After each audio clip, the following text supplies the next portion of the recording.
대표적인 XRP 맥시멀리스트 다크 디펜더의 경우에는 일간 차트에서 RSI 저항 돌파가 이루어졌다라는 점을 근거로 제시하며 긍정적인 전망을 견지했습니다. 일간 차트에서 XRP는 여전히 과매도 상태이고 0.58달러 돌파 시도를 이어가고 있다. 주간 차트는 일간 차트만큼 흐름이 좋지 않지만 현재 이치목 저항 라인이 0.6달러 부근이다. 나는 XRP가 1달러를 향해서 점호화되기를 간절히 바라고 있는데 이렇게 되면 다음 타깃은 1.76달러가 될 것이다. 이렇게 강조했습니다. 쉽게 말하면 일간 차트를 기준으로 RSI 저항 돌파가 이루어졌기 때문에 시세는 하단 지지 라인을 또 버텨주고 있기 때문에 돌파가 이루어질 수 있다는 점을 그 가능성을 지금 강조하고 있는 겁니다. 최근 마스터카드는 CBDC 연구 파트너 프로그램을 운영한다면서 리플과 컨센서스, 파이어블록스 등과 파트너십을 체결했습니다. 안 그래도 블록체인과 암호화폐 산업에 굉장히 깊숙하게 들어와 있는 마스터카드가 CBDC 시대의 본격화를 염두에 두고 떼돈 벌 궁리를 하고 있다는 점 아주 선명하게 느낄 수 있었던 이슈였습니다. 그런데 마스터카드가 이번에는 아랍에미리트 정부와 파트너십을 맺었는데 이번 파트너십은 마스터카드가 두바이에 AI와 사이버 기술을 위한 글로벌 센터를 공개한 가운데 이루어져서 그 주목도를 높이고 있습니다. 금융 범죄 퇴치를 위한 AI 기반 솔루션 개발, 디지털 생태계 확보, 이런 게 목적이라고 하는데 이걸 아랍에미리트 정부도 같이 나눠 먹고 싶다라며 올라탄 것으로 바라볼 수 있을 것 같습니다. 마스터카드가 발표한 내용을 보면 AI 엔진을 적용하면 해마다 1250억 건 이상 거래를 사기로부터 보호할 수 있다고 합니다. 그런데 아랍에미리트는 이번 브릭스 신규 회원국이 된 곳이고 동시에 블록체인과 크립토 혁신에 아주 엄청 빡세게 적극적인 곳입니다. 중동 지역에서 가장 크립토 친화적인 국가라고 표현을 해도 문제가 없을 겁니다. 아랍에미리트는 이미 리플 ODL이 돌아다닐 수 있는 통로가 잘 만들어져 있는 국가이기도 한데 최근 리플의 파트너사인 트랭글로가 두바이 기반의 대표적인 송금 기업 알안사리 익스체인지와 파트너십을 맺으면서 중동 확장이 아주 잘 이루어지고 있는 곳입니다. 물론 잘 아시는 것처럼 리플은 아랍에미리트뿐만 아니라 중동 북아프리카, 메나 지역에 엄청 공을 들이면서 이곳에서의 블록체인 송금 주도권 확보에 노력을 해오고 있습니다. 여기에 최근 아랍통화기금이 XRP의 혁신을 호평하고 브릭스 경제저널이 XRP를 디지털 자산과 관련한 혁신 사례로 언급을 하고 그런데 브릭스 국가들과 XRP가 이미 연결이 잘 돼 있고 이런 서로 얽히고 설켜있는 상황들을 보면 시세보다 중요한 것이 뭔지 느낄 수 있는 부분이 아닐까 싶기도 합니다. 한 가지 더 재미있는 부분은 리플의 연례 행사 리플 스웰이 올해는 두바이에서 열린다라는 겁니다. 뭔가 참 재미나게도 연결이 돼 있습니다.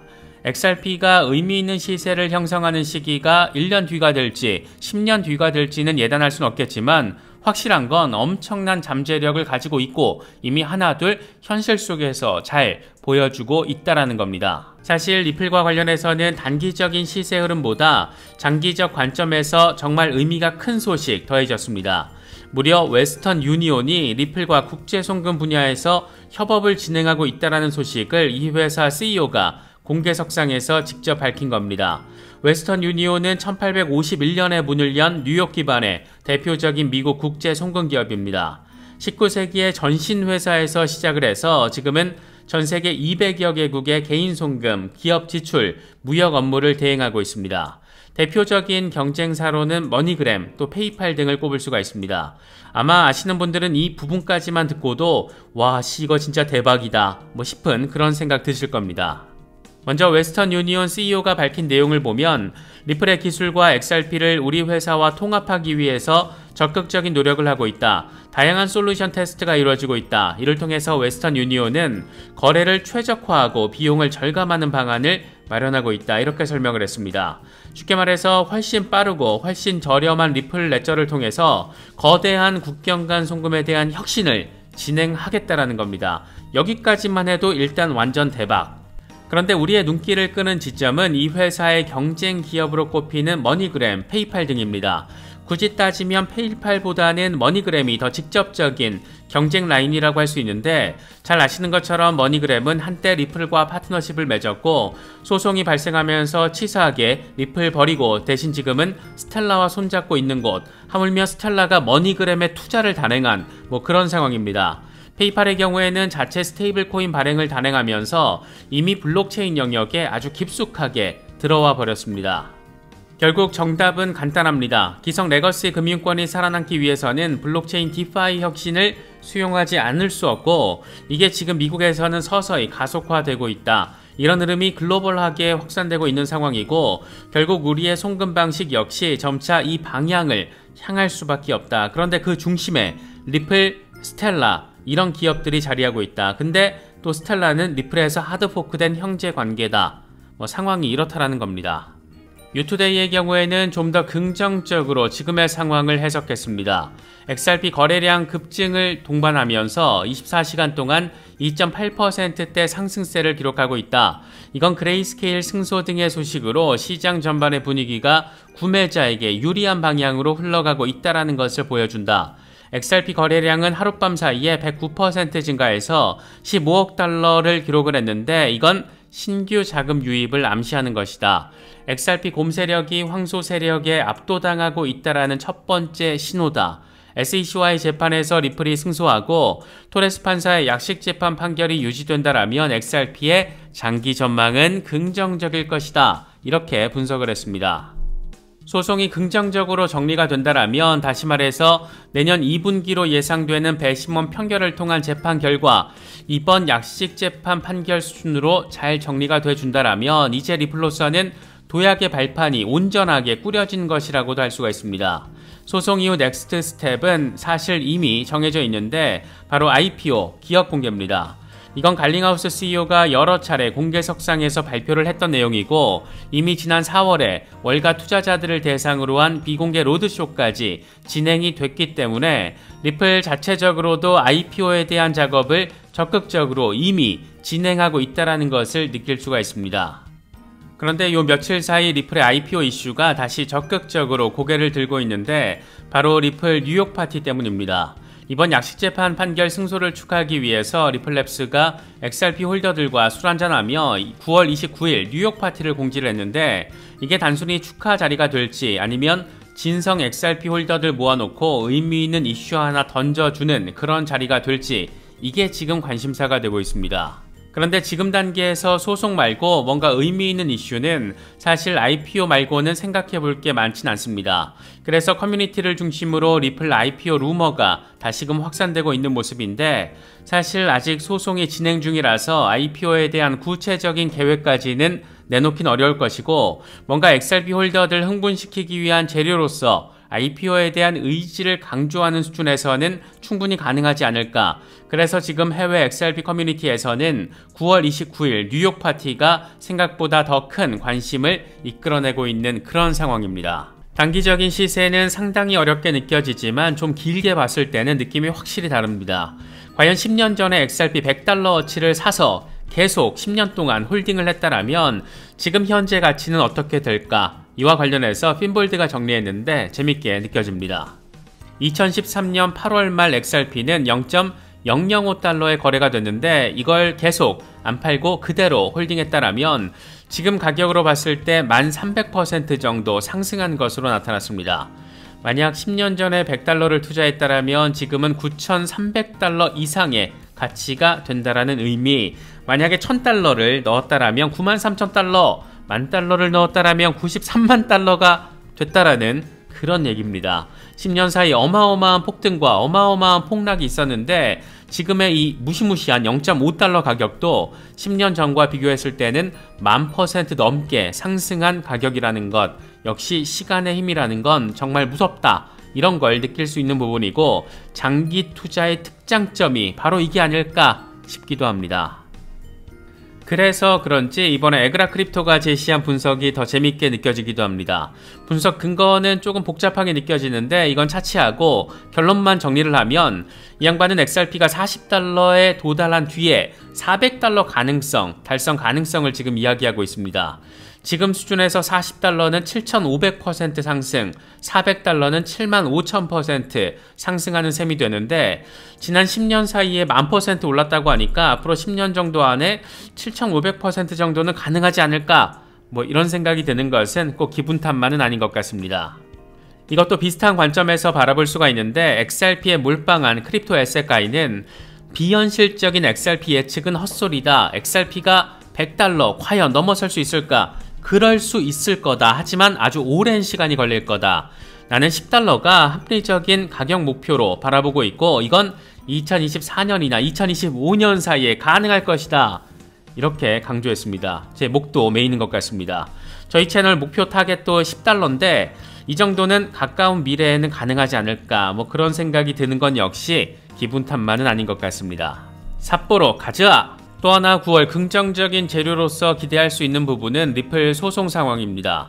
SEC가 중간 항소 요청을 한 것에 대해서 리플랩스가 공식적인 반대 입장을 법원에 제출했는데 이게 내용 자체가 꽤 흥미롭습니다. 중간 항소가 필요한 예외적 상황은 없다. 법원의 7월 판결에는 지배적 법리 문제를 제시할 내용이 없다. 또 의견 불일치에 대한 실질적인 근거는 법원이 피고인의 XRP 거래 대부분의 하위 테스트를 적용한 것에 대한 SEC의 불만밖에 없다. 이렇게 날을 세웠습니다. 쉽게 정리하면 법리 문제는 한 개도 없고 존재하는 건 SEC의 불만밖에 없다. 그래서 이건 중간 항소 대상이 아니다. 이런 얘기를 지금 하고 있는 겁니다.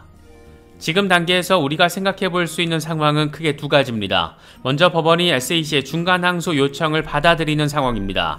아날리사 토레스 판사가 중간 항소 필요성을 인정하게 되면 이건 제2연방항소법원으로 가게 되고 여기서도 승인이 나면 중간 항소심이 거기서 진행이 됩니다. 또 하나는 토레스 판사가 SEC의 요청을 기각하고 리플의 요청을 받아들이는 경우 우리 모두가 원하는 그런 상황인데 이렇게 될 경우에는 리플 소송 1심 판결 심리 계속 이어지고 내년 2분기에 배심원 판결이 진행됩니다. 지금 양측이 법원에 제출한 스케줄 상황을 보면 4월 20일쯤 배심원 판결을 위한 정식 재판 기일이 시작될 것으로 예상되고 있는 상황입니다.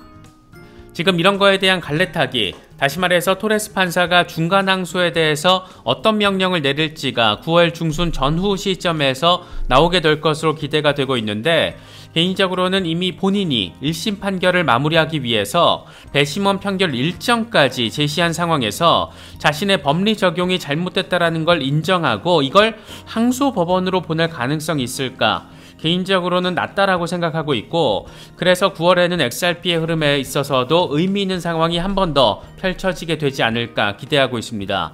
물론 존 디튼 같은 미국 변호사는 토레스 판사가 이걸 승인할 가능성도 충분히 있다 이렇게 멘트를 날리기도 했는데 과연 어떤 명령이 제시가 될지 정말 궁금한 지점입니다. 시세 바라보고 있으면 어질어질한데 XRP 온체인 데이터 상황을 보면 흥미로운 지점들도 자리하고 있습니다. 이건 센티멘트 데이터인데 9월로 접어들면서 XRP의 온체인 거래량 48억 달러 규모, 유통량이 20억 3천만 달러 규모로 사상 최고치를 찍은 것으로 나타났습니다. 특히 시총 5위 규모의 리플에 대한 개발 활동도 크게 증가하고 있다라고 센티멘트는 설명을 했습니다.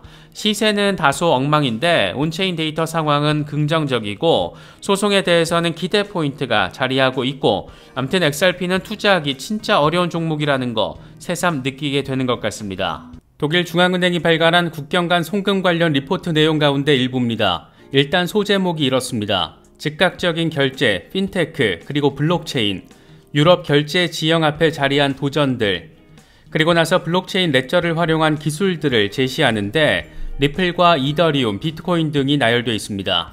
이 리포트가 발행된 게 2017년 6월 1일이니까 디파이 혁신을 어떻게 적용하고 활용해야 할지 독일 중앙은행이 꽤 오래전부터 고민을 해왔다는 것을 느낄 수 있는 부분입니다. 다음 페이지에 담긴 내용은 더 흥미롭습니다. 국경 간 결제 혁신의 사용 사례를 하나하나 제시하면서 특징점 등을 설명하고 있는데 표 1번에서는 각국의 결제 시스템을 통합하는 1차원적인 혁신, 그리고 2번에서는 기술 도구를 활용한 더 나은 서비스 레벨에 대해서 언급을 하고 있습니다. 대표적인 사례로 스위프트 GPI와 리플이 표시되어 있습니다. 스위프트 GPI의 경우에는 스위프트가 경쟁력을 강화하기 위해서 2016년에 개발한 당시에는 나름 진일보하다라는 평가를 받았던 송금 방식이었습니다. 스위프트의 가장 큰 단점인 길고 긴 이 송금 시간을 하루 안으로 단축시키겠다라는 게 핵심입니다. 사나흘씩 걸리던 게 하루 안에 받을 수 있게 된 거니까 당시 기준으로 놓고 보면 꽤나 의미 있는 혁신이라고 평가가 가능합니다. 물론 리플 등 블록체인 프로젝트들의 실시간 송금과는 비교할 순 없는 수준입니다. 어쨌든 독일 중앙은행은 좀 더 나은 기술 도구로서 스위프트 GPI와 리플을 두 번째로 언급을 했고, 세 번째로 언급한 것이 크립토 기술의 사용, 대표적인 사례로는 스위프트 POC와 역시 리플이 제시되어 있습니다. 스위프트 POC는 스위프트가 체인링크와 협업을 하면서 체인링크 기반의 국경 간 송금 시스템을 의미하는데, 나름 리플의 ODL 서비스가 등장한 뒤에 스위프트가 살아보겠다라고 발악하는 과정에서 체인링크를 등에 업고 등장했던 기술입니다. 스위프트 입장에서는 가만히 멍 때리고 있다가는 국경 간 송금 나와바리를 리플이나 유사 디파이 프로젝트들에게 다 빼앗길 수밖에 없는 환경이 등장해 버린 것이고, 살아보겠다고 체인링크 데려다가 살려달라고 읍소한 걸로도 바라볼 수가 있습니다. 스위프트와 체인링크의 협업은 꽤 순조롭게 진행되고 있는 모습인데, 이번에도 여러 블록체인들에서 토큰화된 자산을 전송하는 실험을 성공적으로 진행했다, 이런 발표가 나왔습니다. 이른바 상호 운용성에 대한 부분들, 다시 말해서 스위프트에 참여하고 있는 10,000개 이상의 은행과 기관들이 자연스럽게 체인링크 블록체인을 통해서 연결되는 상황을 구현하고자 하는 노력이라고도 바라볼 수가 있습니다. 이번 테스트가 성공했다라고 전해진 게 9월 첫날입니다. 스위프트도 꽤나 빡시게 지금의 블록체인 혁신에 대응하고 있다라고 바라볼 수가 있고, 동시에 이미 블록체인을 활용한 혁신에 동참하고 있다, 적극적으로 들어와 있다라고도 평가할 수가 있습니다. 정리하면 독일 중앙은행은 이미 2017년부터 블록체인 기술을 활용한 실시간 송금 결제에 대해서 꽤 심도 있는 리서치를 진행했고, 여기서 핵심적인 사례 모델은 전통 송금 강자 스위프트, 신흥 송금 강자 리플, 이 딱 두 개의 이름밖에 없다라는 게 우리에게는 큰 의미 포인트입니다. 그리고 체인링크의 잠재력도 확인할 수 있다라는 점, 관심 있으신 분들이나 홀더분들은 참고하시면 좋을 것 같습니다. 이건 2021년 8월 기사인데, 핵심은 프랑스 중앙은행이 CBDC 플랫폼으로 XRP 레저를 고려하고 있다라는 내용입니다. 최근에도 프랑스 중앙은행의 XRP 레저 채택 가능성, 이런 이야기들이 꾸준하게 나왔었는데, 다 그럴 만한 배경이 이미 오래전부터 존재해 왔던 겁니다. 당시 CPA 오스트레일리아는 보고서를 통해서 리플과 XRP의 효율적인 네트워크로 인해서 전 세계 많은 중앙은행들의 주목을 받고 있는데, 프랑스 중앙은행도 CBDC 플랫폼으로 리플을 논의했다라고 설명을 했습니다. 이게 프랑스 중앙은행이 직접 공개한 것이 아니라 어느 정도 수준으로 논의가 됐는지 그건 알 수 없지만, 독일과 프랑스 중앙은행이 이미 몇 년 전부터 리플에 대한 관심을 보이게 또는 보이지 않게 이렇게 가지고 있었다라는 점은 상당한 의미 포인트가 아닐 수 없습니다.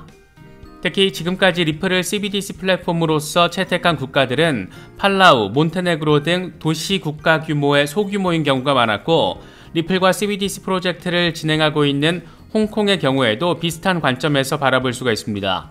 물론 홍콩의 경우에는 여기서 확장을 하면 중국과 이어지는 거라서 조금 다르긴 하지만, 이건 미래 어느 시점의 이야기라 벌써부터 의미 부여를 하기에는 조금 성급한 측면이 자리하고 있습니다. 그래서 독일과 프랑스 등 기존 선진국의 상징, 이 G7 이런 나라들이 만약 리플을 CBDC 플랫폼으로 정식 채택을 한다라면, 이건 지금까지 팔라우나 몬테네그로 정도의 국가들과는 임팩트 자체가 다를 수밖에 없다라는 점에서 조금 더 관심받고 있는 그런 모습입니다. CBDC의 관점에서 바라보면 여러 중앙은행들이 리플에 관심을 갖는 건 분명한 팩트인데, 여기서 관점을 좀 더 확장시키면 디파이 혁신의 관점에서도 바라볼 수가 있습니다. 이건 기존의 중앙화된 금융 시스템, 답답하고 비효율적인 우리네 은행 서비스, 이런 거 생각해보면 확 체감되는 부분인데, 지금의 은행 서비스들 역시 미래 어느 시기가 도래하면, 다시 말해서 블록체인 시대가 본격화된다라면 결국엔 디파이 기술에 잡아먹히든가 아니면 디파이 기술을 적극적으로 채택해서 체질 자체를 바꾸는 혁신을 단행하든가 그럴 수밖에 없을 것으로 생각해 볼 수가 있습니다. 미국의 대형은행들이 여러 블록체인 프로젝트들과 협업을 진행하고 JP모건처럼 아예 직접 블록체인 부문을 만들어서 직접 송금 혁신을 구현하는 곳도 있고, 블랙록 같은 세계 최대 규모의 자산 운용사는 비트코인을 단순히 매매하는 수준이 아니라 아예 비트코인 현물 ETF를 출시하겠다라고 저 쌩 난리를 피고 있고, 그런데 이런 곳이 지금 한두 군데가 아니고 찰스 슈왑과 피델리티 등의 월가 세력 자본들은 돈을 분바이해서 아예 암호화폐 거래소를 직접 만들어버리기도 했습니다. 이런 트렌드 과연 어떻게 바라보고 어떻게 투자 전략을 세워야 할지 우리에겐 너무 선명하게 지금 제시가 되고 있습니다. 블록체인 송금 혁신에 미국 연준조차도 이미 올라탄 상황, 그리고 여기에 리플의 기술력이 밑바탕에 조용하게 잔잔하게 그런데 강력하게 깔려 있다라는 점도 아주 많이 매력적인 포인트라고 할 수가 있습니다. 미국 연준은 7월 20일에 페드나우를 출시했습니다. 페드나우와 리플의 직간접적인 관련성은 이미 여러 차례 짚어봤었는데, 가장 1차원적인 핵심은 연준의 결제 혁신의 상징이라고 할 수 있는 페드나우의 기술력을 제공하는 기업들이 보여주고 있습니다. 볼란테와 피나스트라는 프리미어 페드나우 프로바이더로 표현될 정도로 연준의 결제 혁신 기술과 관련해서 무척 아주 많이 엄청 중요한 역할을 하고 있는 기술 파트너 기업들입니다. 리플렛 위에서 놀고 있는 기업들의 기술력으로 연준이 결제 혁신을 단행하고 있는 상황, 아주 흥미로운 부분이고, 리플과 연준의 직간접적인 연관성도 생각해 볼 수가 있고, 지금 현재 연준 부의장 마이클 바는 리플 이사회 멤버 출신이기도 합니다. 우연일 수도 있겠지만 이게 우연치고는 너무 정교하게 느껴진다라는 것은 이게 꼭 기분 탓만은 아닌 것 같습니다. 미국 유럽뿐만 아니라 중동 북아프리카 메나 지역의 관점에서 바라봐도 리플의 잠재력, 이미 진행되고 있는 디파이 혁신의 수준이 이게 지금 간단치가 않습니다. 최근 아랍통화기금이 XRP를 브릿지 커런시로서 언급을 한 점, 모로코 최대 은행이자 아프리카 전역에서 5번째 규모라고 하는 아티자리와파 은행이 리플렛에 탑승을 한 점, 최근 아랍에미리트와 사우디 등이 브릭스 신규 회원국으로 가입한 점 등은 그래서 더 의미 부여가 되는 부분입니다. 특히 올해 리플 스웰 행사는 두바이에서 진행이 됩니다. 여기서 한 번 더 짚어볼 만한 것은 아랍 진영에서 추가로 전해지고 있는 상황들입니다. 아시는 분들은 아시겠지만 이슬람 은행들은 이자를 부과하거나 지급하는 것을 금지하고 이익 공유만을 기반으로 하는 이슬람의 율법, 샤리아 율법을 따르는 형태를 가지고 있습니다. 현재 72개국 526개 이슬람 은행과 1700개 뮤추얼 펀드가 샤리아 율법에 따라서 운영되고 있다라고 합니다. 여기서 재미있는 부분은 최근 샤리아 심사국이 XRP가 샤리아 율법을 준수한다, 이런 점을 확인해 준 부분입니다. 이게 다른 말로 하면 72개국 526개 이슬람 은행이 블록체인 기반의 송금을 진행하게 될 때 샤리아 율법을 준수하는 XRP를 기반으로 할 수 있다라는 걸 의미하는 거라서 이게 또 대투더박, 대박이 아닐 수가 없습니다. 미국, 유럽, 중동, 북아프리카, 여기다 일본을 중심으로 XRP의 혁신이 지금 장난 한 개도 없고, 동남아 송금 시장을 리플 ODL이 이미 뿌리를 아주 강력하게 내려버렸습니다. 전 세계가 리플 ODL로 조금씩 그런데 아주 강력하게 연결되고 있는 상황, 확연하게 느낄 수가 있습니다. 문제는 이 같은 혁신적인 파워와 비교했을 때 여전히 어질어질한 게 XRP의 시세입니다. 물론 이건 빌어먹을 소송 리스크가 자리하고 있기 때문인데, 내년 2분기쯤 배심원 평결이 잘 마무리가 되고 이게 또 비트코인 반감기와 맞물려 있다 보니까 어쩌면 2024년과 2025년 비트코인 반감기 랠리 시즌과 맞춰질 그런 시기에 XRP 역시 의미 있는 시세 흐름을 만들어낼 수 있지 않을까 기대되는 부분입니다. 이건 XRP 맥시 가운데 한 명인 에그라 크립토가 정리한 건데, 쉽게 말하면 두 개의 삼각형 패턴이 과거와 유사한 형태로 형성되고 있고, 역사가 반복된다라면 다시 말해서 이전 주기의 패턴을 따를 경우 이번에는 초기 목표 가격으로 33달러가 가능하다, 이런 점을 설명하고 있습니다. 차트에 표시된 시기를 보면 2024년에서 2025년 사이라는 점, 이런 것도 앞서서 언급했던 비트코인 반감기 랠리 시기와도 연계지어서 바라볼 수 있다라는 점 참고하시면 좋을 것 같습니다. 에그라 크립토가 덧붙인 멘트로 이번 영상을 마무리하겠습니다. XRP 아미는 메가펌프를 기다리고 있다. 우리는 임박한 메가펌프에 대해서 XRP 아미의 일원으로서 굳건히 준비를 해야 한다. 흥미진진한 시기가 다가오고 있고, 우리의 굳건함은 반드시 보상을 받을 것이다. 지금까지 크립토 노마디였습니다.